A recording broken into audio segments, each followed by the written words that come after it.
Oke, belum. sudah. Karya. Lamanya. Sabar, Ren. Oke, Ren sudah muncul.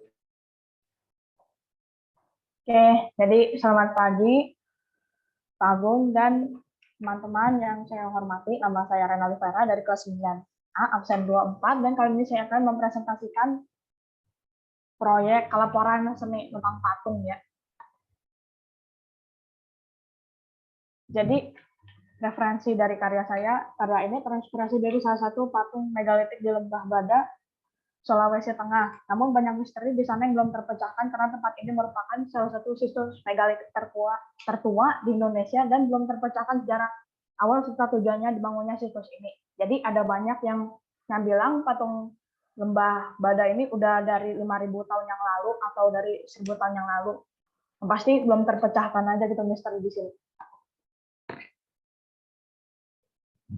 Oke, jadi prosesnya buat kerangka dari tusuk sate, lalu di tengahnya diikat dengan benang sampai kencang. Penuhi kerangka dengan tanah liat dibentuk dari bawah sampai kepala. Rapikan bentuknya, lalu tambahkan tanah liat untuk membentuk telinga dan tangannya.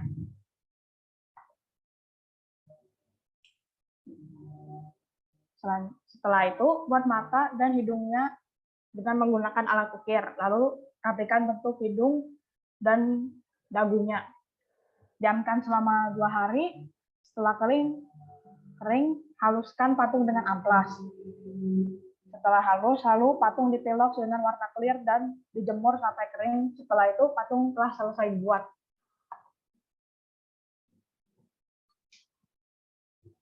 Jadi evaluasinya selama pengerjaannya 1 hari itu bentuk awalnya, 2 hari untuk kering, lalu dipelok serat dan bahan, tanah liat, alat ukir dari plastik khusus anak sekolah, tusuk sate, dan benang untuk membuat penyangga, pilok, clear gloss. Kesulitan membentuk wajahnya, karena takutnya kayak gak simetris gitu. Lalu membuat burat dan ukiran yang kuat. Jadi untuk membuat dagunya itu harus butuh burat yang kuat karena buat menggambarkan dia itu orang yang gimana ya, yang kuat, terus kayaknya dia itu cowok ya. Yang lalu penyangganya sering turun gitu, jadi turun terus. Jadi patungnya harus dalam posisi tidur. Itu pas dijemur, setelah itu baru kerangka yang turun itu dipotong. Lalu alasan memilih kerajinan tanah liat karena teksturnya seperti adonan, jadi mudah dibentuk. Dan hitung-hitung saya bisa belajar membuat kerajinan dari tanah liat dan menambah pengalaman. Jadi menurut aku makna tersendiri dari karya ini, setiap harinya sejarah dibuat oleh manusia. Sejarah itu bisa berupa peninggalan sejarah, budaya, atau lainnya. Dan di negara Indonesia banyak budaya unik dan nggak kalah bagus dengan negara yang lain. Kita sebagai rakyat Indonesia tentunya harus menghargai dan melestarikan budaya kita. Dan presentasi saya, terima kasih sudah menyaksikan sampai sini. Saya mohon maaf apabila ada kesalahan. Oke, beres. Oke, thank you. Pertama buat Rena dong. Bagus.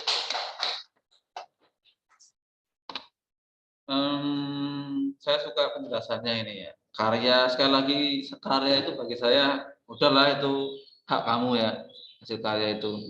Tapi kan dari penjelasan ini saya suka sekali karena saya pernah baca ya, saya pernah lihat sih yang di Basina ini kan di Sulawesi, kayaknya nggak cuma satu ya Ren ya, ada banyak ya. Iya ada banyak Pak, nggak cuma satu itu doang. Itu mirip yang di suku Inka Pak ya, yang di Peru itu kayaknya sama ya. Mirip maksud saya.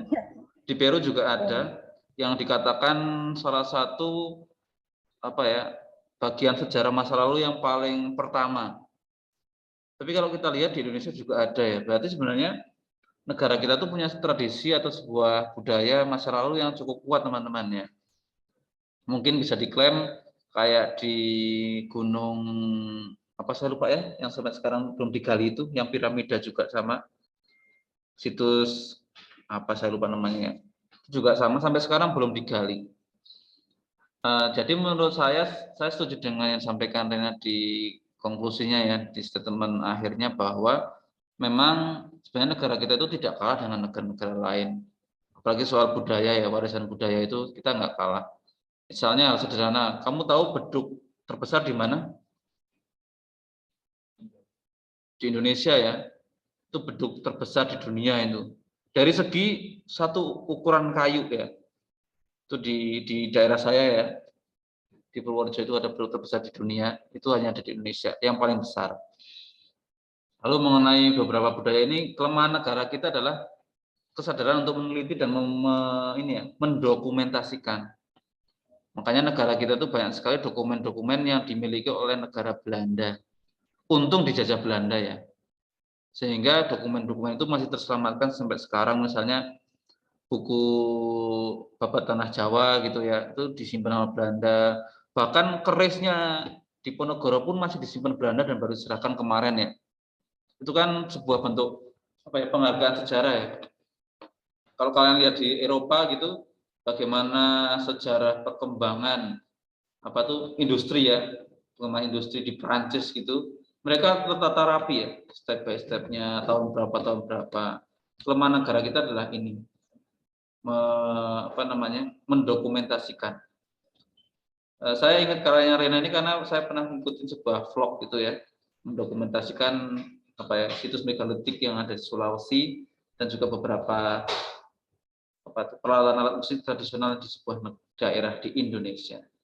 Saya suka ini presentasinya, real banget, mengingatkan kita tentang kita harus peduli terhadap sejarah dan tidak perlu jauh-jauh lah kita ke luar negeri.